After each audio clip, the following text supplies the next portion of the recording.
السلام علیکم، live with عادل شاہ کے ساتھ میں ہوں آپ کا میزبان۔ عدلیہ اداروں، تحریک انصاف اور حکومت کی جاری ماجرائی کے خاتمے کے لیے وزیراعظم شہباز شریف نے صدر زرداری کو کردار ادا کرنے کے لیے بقول رانا ثناء اللہ ایک خط لکھنا تھا، لیکن ابھی تک ایسا نہیں ہو پایا۔ اور اسی دوران تحریک انصاف کے رہنما رؤوف حسن پر حملے کے بعد پی ٹی آئی نے سڑکوں پر اعلان کر دیا ہے۔ نون لیگ پنجاب کے صدر رانا ثناء اللہ کے بقول اگر بات خواجہ سراؤں تک آ گئی ہے تو بہتر ہے صلح کر لی جائے۔ ناظرین، ان تمام معاملات پر گفتگو کرنے کے لیے ہمارے ساتھ موجود ہیں وزیراعظم شہباز شریف کے مشیر اور نون لیگ پنجاب کے صدر رانا ثناء اللہ صاحب۔ رانا صاحب، thank you so much for joining اس۔ کل میں آپ کی ایک سٹیٹمنٹ دیکھ رہا تھا، اسی سے شروع کرتے ہیں کہ بات اگر خواجہ سراؤں تک آ گئی ہے تو تحریک انصاف سے پھر معاملات جو ہیں وہ حل کر ہی لینی چاہیے۔ یہ پیغام رانا صاحب کس کے لیے تھا؟ نہیں دیکھیں، جب آپ خواجہ سرا جو ہے وہ بڑی پرامن کمیونٹی ہے اور مظلوم کمیونٹی ہے۔ میں نے آج تک نہیں دیکھا کہ خواجہ سرا کسی نے کسی کے اوپر حملہ کیا ہو۔ ہمیشہ انہی کے اوپر جو ہے وہ زیادتی سنی ہے یا ان کو تشدد کا نشانہ بنایا گیا ہے۔ تو اگر اب پی ٹی آئی کے حالات اتنے پتلے ہو گئے ہیں کہ خواجہ سرا بھی جو ہے وہ ان کے اوپر پل پڑے ہیں، تو پھر یہ بڑی سیریس بات ہے پی ٹی آئی کے لیے سوچنے کی کہ ان سے کون سی غلطی ہو رہی ہے کہ جس وجہ سے وہ ان حالات کو پہنچے ہیں۔ تو رانا صاحب، لیکن اس میں خواجہ سراؤں سے تو رؤوف حسن کی کیا کوئی دشمنی ہوگی؟ وہ تو سیدھا سیدھا کہہ رہے ہیں کہ جی انہیں کسی نے بھجوایا تھا، تو جس نے بھجوایا تھا تو پی ٹی آئی کے معاملات تو ان سے پھر سیدھے کرنے چاہیے نا۔ خواجہ سرا تو ویسے ہی بیچارے درمیان میں نہیں تو کس نے بھجوایا تھا؟ بات کریں۔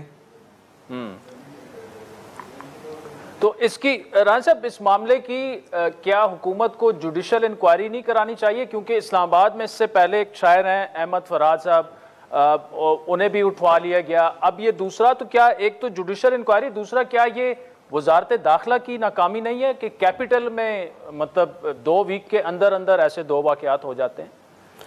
نہیں دیکھیں، یہ جو معمولی لڑائی جھگڑے کے معاملات ہیں یہ تو خیر پورے ملک میں جو ہے وہ روزانہ ہر جگہ پہ آلموسٹ جو ہے وہ ہوتے رہتے ہیں، تو ان کے اوپر ناکامی تو نہیں کہا جا سکتا، لیکن بہرحال یہ مقدمہ انہوں نے درج غالباً کروا لیا ہے، ہو گیا ہے درج۔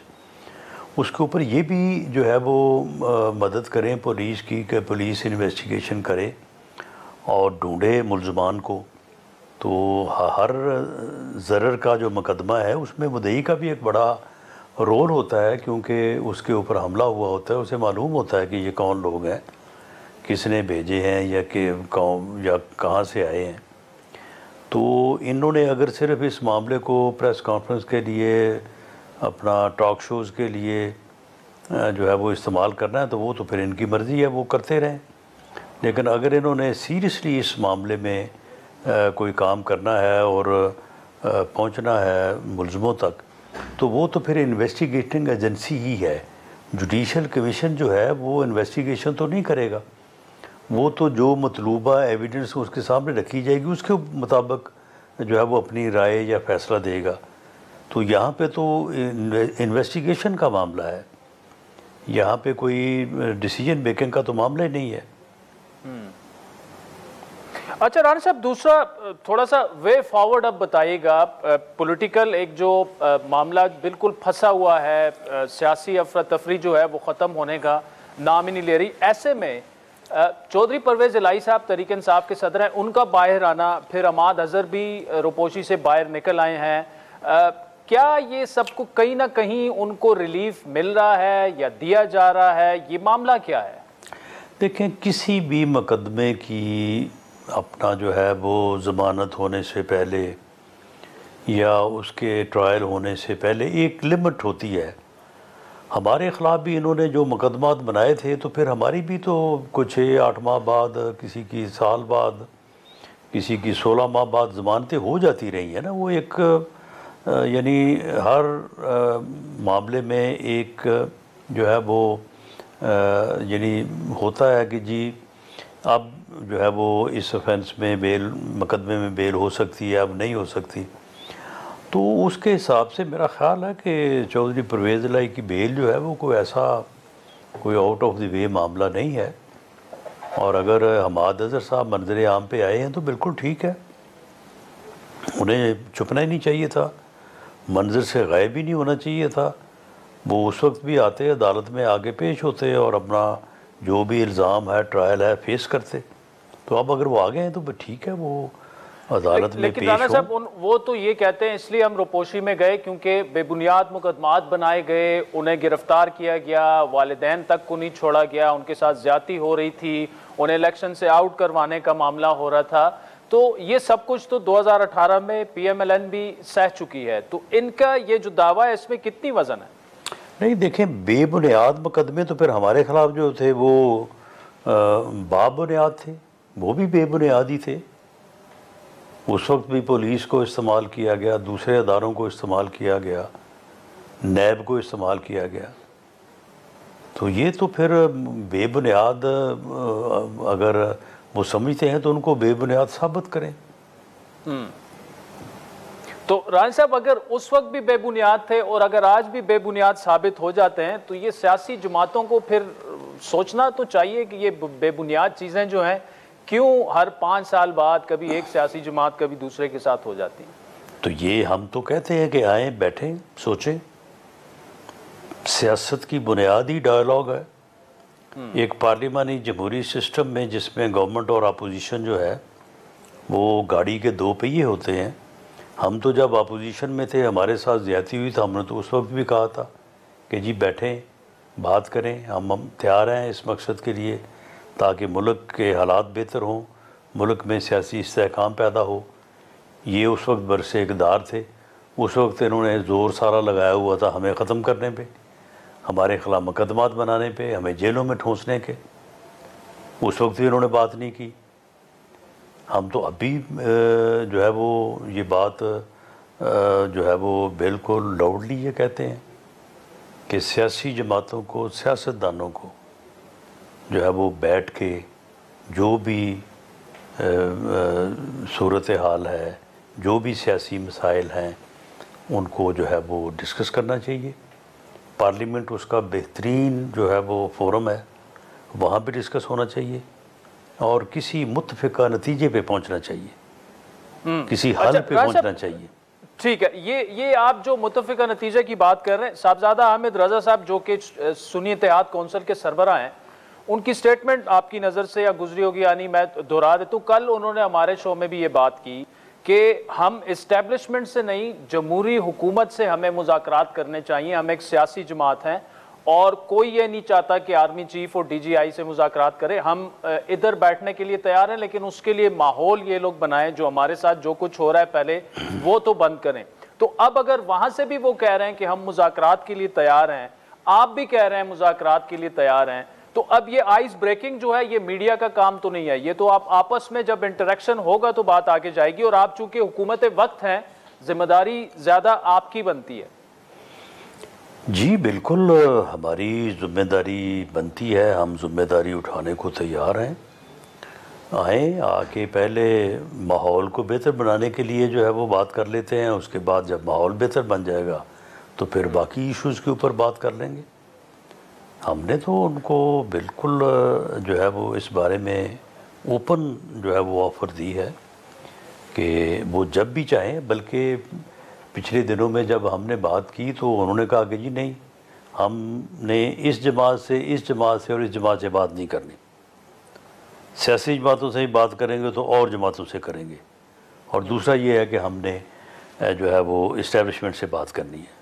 تو یہ ان کے اپنے بیانات ہیں، اگر اس میں انہوں نے کوئی توسیع، انہوں نے کوئی اس میں درستگی کی ہے، اس میں کوئی تبدیلی کی ہے تو ہم اس کو ویلکم کریں گے۔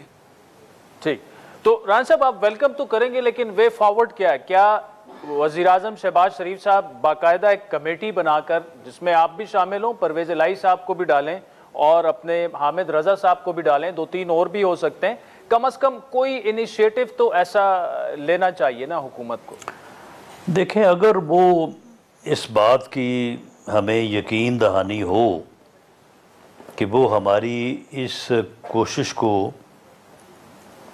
حقارت سے جٹلائیں گے نہیں، اور اگلے دن ایک اور اپنا سیاسی بیانیہ نہیں بنائیں گے تو بالکل ایسا ہو سکتا ہے، لیکن ہمارا پچھلا ایکسپیرینس یہ ہے کہ جب بھی کبھی ان سے ایسی بات کی تو انہوں نے اس کے جواب میں جو ہے وہ بڑی ہی سخت بات کی، بڑی ہی ناقابل قبول بات کی۔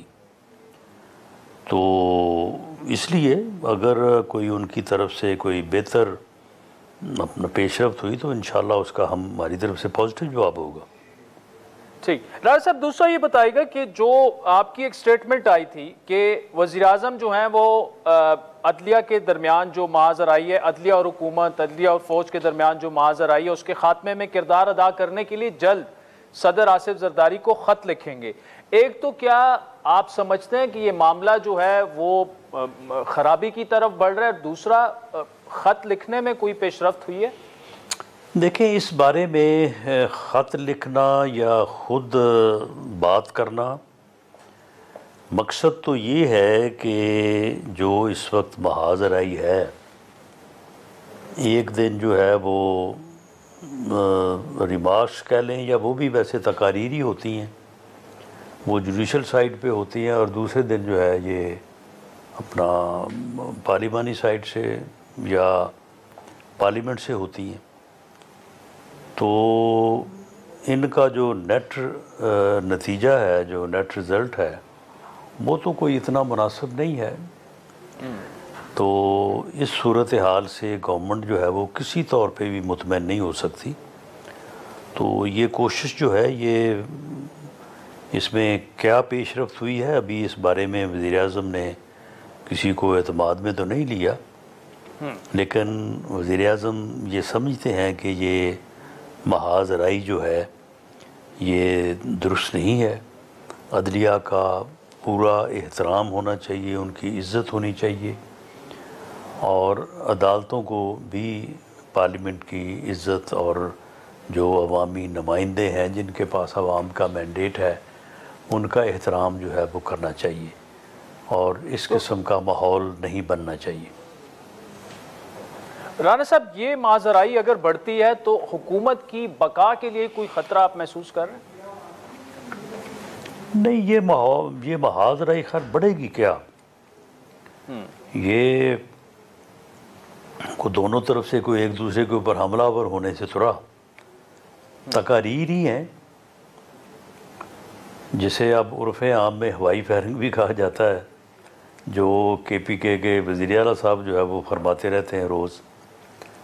تو اس سے جو ہے وہ ماحول انکمفرٹیبل ہوتا ہے، اور عوام کے لیے، لوگوں کے لیے جو ہے وہ یہ تکلیف کا باعث بنتا ہے۔ تو باقی اس سے اور زیادہ جو ہے وہ کیا خرابی ہونی ہے۔ رانا صاحب ایک چھوٹی سی بریک لینی ہے ناظرین، اس کے بعد رانا ثناء اللہ صاحب سے گفتگو جاری ہے۔ ویلکم بیک ناظرین، وزیراعظم کی مشیر اور نون لیگ پنجاب کے صدر رانا ثناء اللہ صاحب ہمارے ساتھ موجود ہیں۔ رانا صاحب، پنجاب حکومت نے ہتک عزت بل منظور کیا، گورنر صاحب نے ابھی اس پر دستخط کرنے ہیں۔ اب کیا صحافتی تنظیمیں ہوں، ہیومن رائٹس آرگنائزیشنز ہوں، بلکہ آپ کی اتحادی جماعت پیپلز پارٹی، سب کو اس پر بہت بڑا اعتراض ہے۔ تو کیا اچھا نہیں ہوگا کہ جو اعتراضات ہیں وہ دور کر لیے جائیں؟ گورنر صاحب جو ہیں شاید وہ امینڈمنٹ کے لیے دوبارہ نظر ثانی کے لیے وہ بل بھجوا دیں۔ ایک تو آپ کیا سمجھتے ہیں، کیا یہی واحد رستہ ہے کہ ٹھیک ہے سوشل میڈیا پہ جو کچھ ہو رہا ہے، پگڑیاں اچھالی جا رہی ہیں، وہ ایک ایشو ہے، بڑا سیریس ایشو ہے، لیکن پھر دوسری جانب اگر ایسا بل آئے جو ایک پیکا کو آیا تھا 2016 میں، بڑی تنقید کا نشانہ آپ کو ابھی آج تک بنایا جاتا ہے، تو کیا آزادی اظہار رائے پر اگر قدغنیں اس میں ریفلیکٹ ہو رہی ہیں تو اس پر اثر نو غور نہیں ہونا چاہیے؟ دیکھیں، بالکل آئین مجھے آزادی اظہار رائے دیتا ہے، لیکن مجھے اس بات کی آزادی بالکل نہیں ہے کہ میں آپ کو اسکینڈلائز کروں، آپ کی عزت سے، آپ کے احترام سے جو ہے وہ میں اپنے لیے کوئی جو ہے وہ بہتری اور اپنی ایک چھوٹے سے مفاد کے لیے جو ہے الزام تراشی کروں، لوگوں کی پگڑیاں اچھلیں، لوگوں کے گھر تباہ ہوں، ایسی افواہیں پھیلائی جائیں جس سے امن و امان کی صورتحال پیدا ہو، تو یہ تو کسی کو حق نہیں دیتا، اور آئین قطعاً اس قسم کی اظہار رائے کی آزادی جو ہے وہ اس کا تحفظ نہیں کرتا، اور یہ اظہار رائے کی آزادی بھی نہیں ہے، یہ ایک جرم ہے۔ اور یہ جرم جو ہے، یہ سب سے زیادہ اس کا نقصان جو ہے وہ صحافی برادری کو ہے۔ یہ لوگ جو یہ جرم کرتے ہیں وہ ان کا صحافی ہونے سے کوئی تعلق ہی نہیں ہے، وہ ایسے ہی وی لاگرز بنے ہوئے ہیں، اور وہ اس قسم کی جو ہے وہ چرب زبانی سے اور اس قسم کی گفتگو سے جو ہے وہ اپنے پیسے کماتے ہیں، اور دوسرے لوگوں کی عزت جو ہے وہ اس کو جو ہے وہ نقصان پہنچاتے ہیں۔ تو یہ قانون بالکل بننا چاہیے، اور ایسا ہی بننا چاہیے کہ اس کے ٹیتھ ہوں، اس کی پکڑ ہو، اس کا خوف ہو، کوئی اس میں سے لیکیج کے یا بچ نکلنے کے جو ہے وہ ونڈوز اور ڈورز نہ ہوں۔ یہ ایسا قانون ہی بننا چاہیے۔ ٹھیک۔ ہاں، اچھا، یہ بات کہ اسے مس یوز کیا جائے گا تو اس کے لیے آپ بیریئر جو ہے وہ آپ آپٹ کریں۔ اب دیکھیں جتنی تنقید ہو رہی ہے کہ جی یہ بڑا غلط قانون بن گیا، جی یہ تو اظہار رائے کی آزادی کے خلاف ہے، یہ تو فلاں کے خلاف ہے، یہ، لیکن کسی نے یہ سجیسٹ کیا ہے کہ جی اس لا کی یہ شق، یہ اس کا آرٹیکل، یہ اس کا سیکشن جو ہے وہ اس طرح سے جو ہے وہ مس یوز ہو سکتا ہے، یا اظہار رائے کی جو کانسٹیٹیوشنل گارنٹی ہے کسی بھی شہری کو، اس کے راہ میں حائل ہو سکتا ہے۔ کوئی ایک بات میں نے میڈیا پہ نہیں سنی، تنقید جو ہے، پروٹیسٹ جو ہے وہ بے بہا جو ہے وہ سنا ہے۔ تو ایک فروٹفل ڈائلاگ ہونا چاہیے، پہلے ہی ہونا چاہیے تھا، بالکل میں اس بات سے متفق ہوں۔ اگر نہیں ہو سکا کسی وجہ سے تو اس میں کون سا وقت گزر گیا، اب بھی ہو سکتا ہے۔ جو لا پاس ہوا ہے اسی طرح سے اس میں امینڈمنٹ ہو سکتی ہے، یہ کوئی کانسٹیٹیوشنل امینڈمنٹ تھوڑی ہونی ہے کہ جو 2/3 میجورٹی سے ہوگی۔ تو اس لیے میں صحافی تنظیموں کو بھی، اور جو لوگ یہ سمجھتے ہیں کہ اس میں ترامیم کی ضرورت ہے، انہیں اس کے اوپر بڑی پازیٹیو اور بڑی ایفیکٹو گفتگو جو ہے وہ کرنی چاہیے۔ تو بالکل میں اس حق میں ہوں کہ اس کے اوپر اگر پہلے کنسلٹیشن میں کوئی کمی کوتاہی رہ گئی ہے اسے پورا کرنا چاہیے، دوبارہ بیٹھنا رانا صاحب ٹھیک ہے، ایک آخر میں بتائیے گا، آپ کے دیرینہ دوست محسن نقوی صاحب وزیر داخلہ جو ہیں، کچھ خبر ایسے آئی 2-3 دن پہلے کہ جی شاید انہیں ریپلیس کر کے آپ کو دوبارہ سے مشیر داخلہ بنایا جائے گا، تو اگر ایسا کوئی ہے، ایک تو کیا آپ بننا چاہیں گے، اور کیا ایسا کوئی موو آپ سے ڈسکس ہوا ہے؟ جی بالکل ایسا کوئی موو نہیں ہے۔ انہیں وزیر اعظم نے اپنا انٹیریئر منسٹر بنایا ہے، وزیر اعظم کو ان کے اوپر پورا اعتماد ہے، انہیں ڈیلیور کرنا چاہیے، اور امید ہے کہ وہ ڈیلیور کریں گے۔ تو باقی کوئی اس قسم کی نہ کوئی سوچ ہے، نہ کوئی اس قسم کی موو ہے۔ تو آپ کو رانا صاحب اگر آفر کر دیں اور آپ کو کہیں شہباز شریف صاحب کہ آئیں جی آپ دوبارہ سے سنبھالیں، پھر کیا ہوگا؟ نہیں، یہ اتنا بڑا اگر جو ہے اس میں اس کو اپنا فرض کر کے جو ہے وہ بات کرنا تو مناسب نہیں ہے۔ یہ کیبنٹ جو ہے یہ ایک اجتماعی ذمہ داری ہوتی ہے، یہ انفرادی ذمہ داری نہیں ہوتی۔ سبھی کیبنٹ ممبرز جو ہیں وہ ایک دوسرے کے کام کے ذمہ دار ہیں، رسپانسیبل ہیں۔ اگر کسی جگہ پہ کمی کوتاہی ہوئی تو ہر بندہ جو ہے وہ دوسرے بندے کی مدد کر سکتا ہے ایک ٹیم ممبر کے طور پہ۔ اگر کوئی میری ان کو ضرورت ہوئی تو میں اس پوزیشن میں بھی جو ہے وہ ایز اے ممبر ٹیم میں حاضر ہوں۔ رانا صاحب محمد زبیر صاحب جو ہیں ابھی بھی پی ایم ایل این کا حصہ ہیں؟ جی بالکل، وہ ابھی بھی پی ایم ایل این کا حصہ ہیں، اور میرا نہیں خیال کہ انہوں نے جو ہے وہ پارٹی چھوڑی ہو، اور ہم نے نکالنا تو بہت دور کی بات ہے، ہم نے تو ان کو کوئی نوٹس بھی نہیں سرو کیا۔ رانا ثناء اللہ صاحب thank you so much for joining اس. ناظرین وقت ہو چاہتا ہے ایک بریک کا, جس کے بعد سابق گورنر سندھ اور نون لیگ کے رہنما, اب تو رانا صاحب نے کہہ دیا وہ نون لیگ کا حصہ ہی ہے, محمد زبیر صاحب ہمیں جوائن کریں.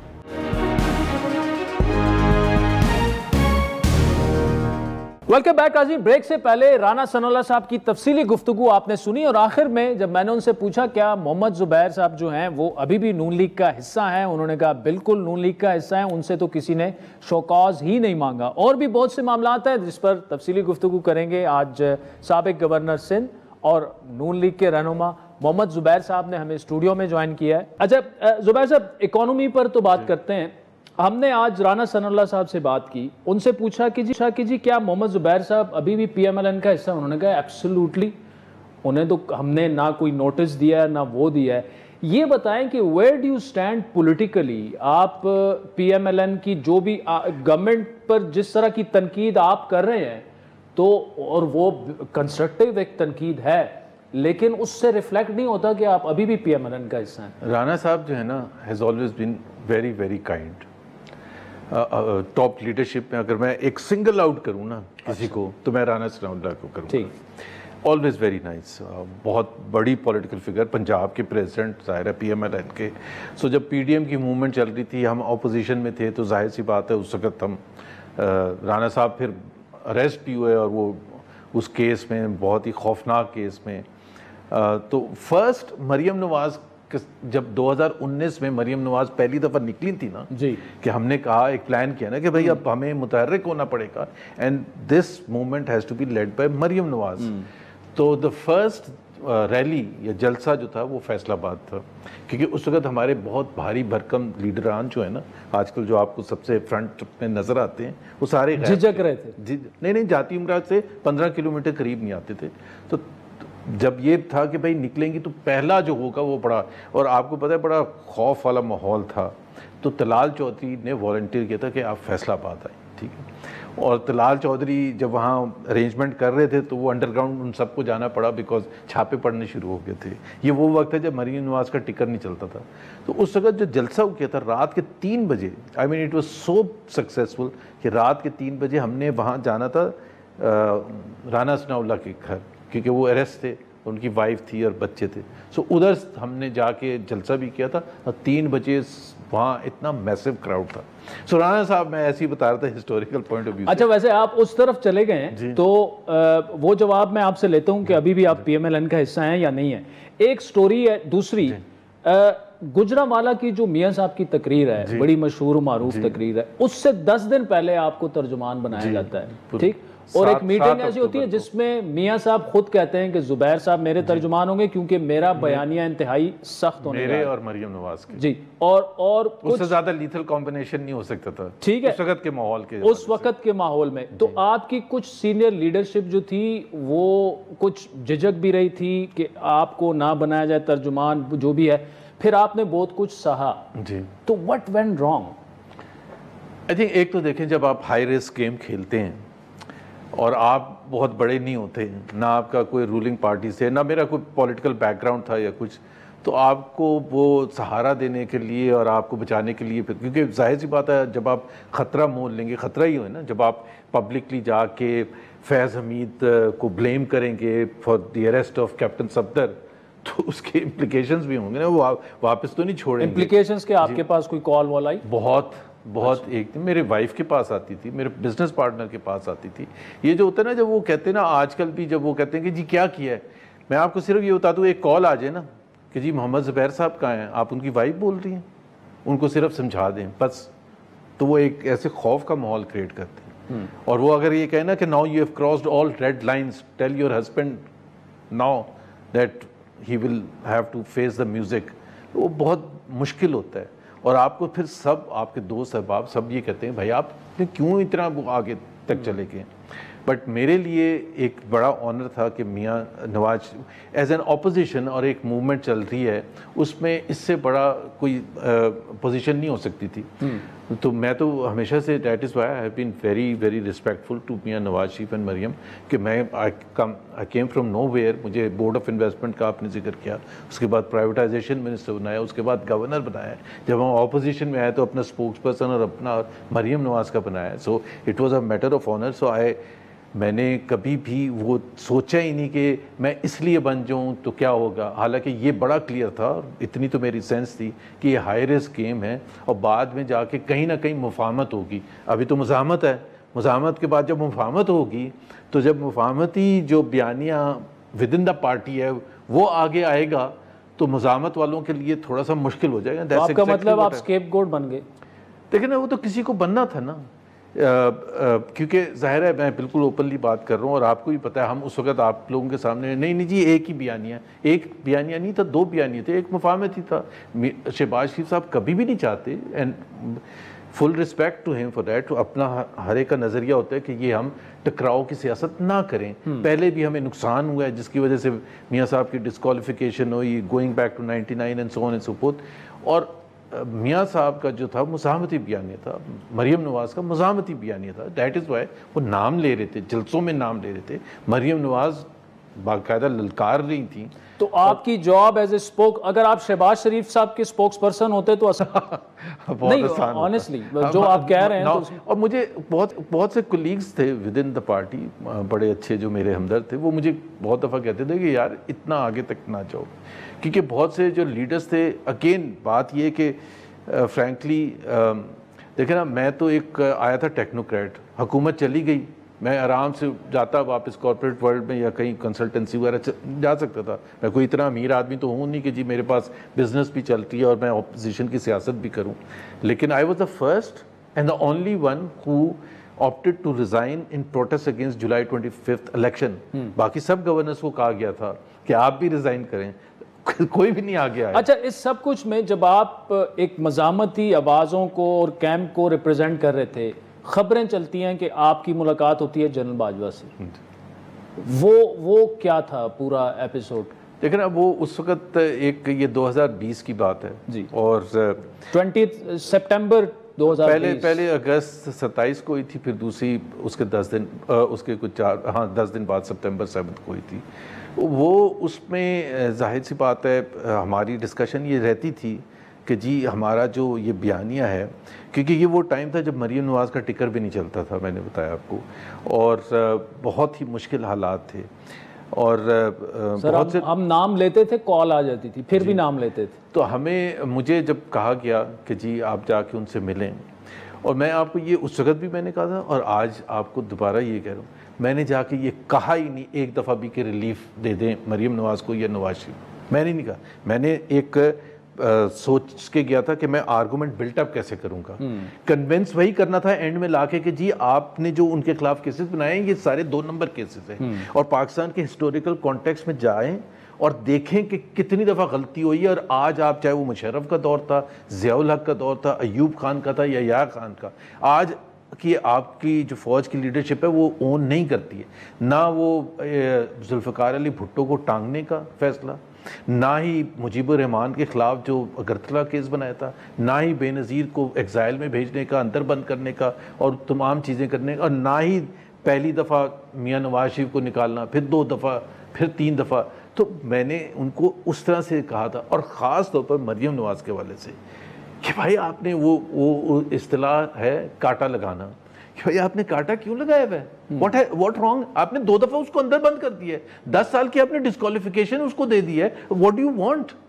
And that was coming from my heart, and still I believe that she was wrong. کہیں ایسا تو نہیں ہے کہ انہوں نے جو آپ کو کہا وہ obviously آپ کے پاس امانت تھی, پھر ڈاؤن دا لائن ایسا ہوا ہو کہ کہیں باجوہ صاحب نے کہیں بیٹھے ہوئے کہہ دیا ہو کہ یار انہوں نے میسیجنگ ٹھیک نہیں کی تھی, اس کی وجہ سے آپ کی قیادت شاید ناراض ہو گئی. وہ بہت بات کی بات ہے, لیکن اس وقت دیکھیں مجھے جینوئنلی میرا خیال ہے لائلٹی میں میرے 100 میں سے 100 مارکس تھے. میاں نواز شریف وہ تو سارے مانتے ہیں, صحیح, مطلب کوئی میرے پاس تو آپشن تھا, جیسے کرتے ہیں یہاں کو پارٹی چھوڑنا کوئی بڑی بات تو نہیں ہے کہ جب پی ٹی آئی کی حکومت آ گئی ہے, جنرل باجوہ کو کہوں یا میرے بھائی تھے یا میرے دوست احباب تھے سارے پی ٹی آئی میں جاننے والے تھے, there was no question, میری family would not accept that.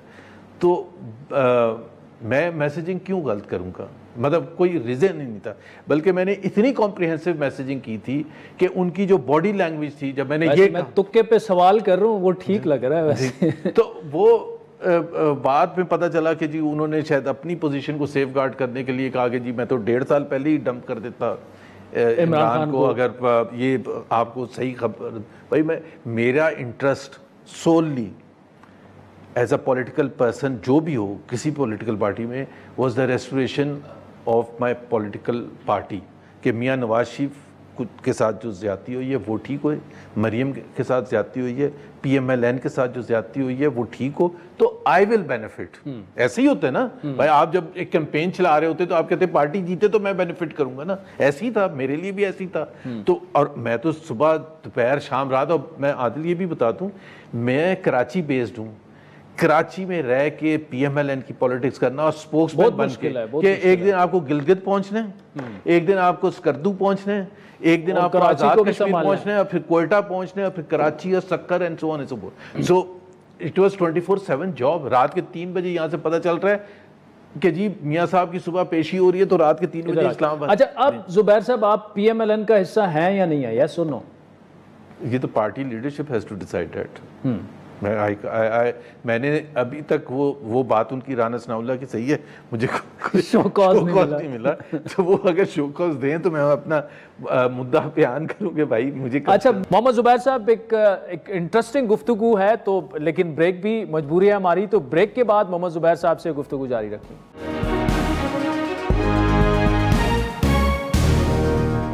Welcome back ناظرین. سابق گورنر سندھ محمد زبیر صاحب ہمارے ساتھ موجود ہیں. میرے پاس خبر ہے جی، وہ میں اب آن ایئر کہہ دیتا ہوں، آپ کی میاں نواز شریف سے 2 ہفتے پہلے ملاقات ہوئی ہے. اچھا یہ تو میں اس پر کوئی کمنٹ نہیں کروں گا. ہوئی ہے، میں کہہ رہا ہوں. چلے آپ کہہ رہے ہیں تو ٹھیک ہے. تو مطلب آپ ابھی بھی نہیں دیکھیں نا، میاں نواز شریف کے خلاف میں کبھی کوئی سیاسی یا پرسنل یا ایسی بات میرا خیال ہے کرنا بھی نہیں چاہیے. He has always been nice to me. I had difference of opinion with میاں شہباز شریف. تو اس کا مطلب وہ آپ آج بھی ان کو اپنا لیڈر مانتے ہیں؟ 100%. میاں شہباز دیکھیں نا، پارٹی کی لیڈرشپ آ گئی میاں شہباز شریف کے پاس، پرائم منسٹر بن گئے میاں شہباز شریف. میاں نواز شریف لندن میں بیٹھے تھے اور وہ ٹکراؤ کی سیاست نہیں چاہتے تھے. وہ سمجھتے رہے، اور میرا جو بھی ان کی تھنکنگ ہے کہ یہ کچھ لوگ تھے جنہوں نے بیکار کے ٹکراؤ کی مزاحمتی.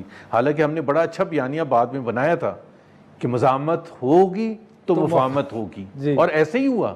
اگر وہ Maryam Nawaz politics of defines اور ریزسٹنس نہ کرتی ہیں تو اس طرح آپ سے کیوں آگے بڑھ کے کوئی ہاتھ ملاتا اور کیوں آپ کو ایز این آپشن رکھتا؟ آپ تو زیرو ہو جاتے نا. اگر مریم نواز نے اس وقت نہ نکلی ہوتی تو آپ کی پارٹی کی کیا حیثیت تھی؟ زیرو حیثیت تھی.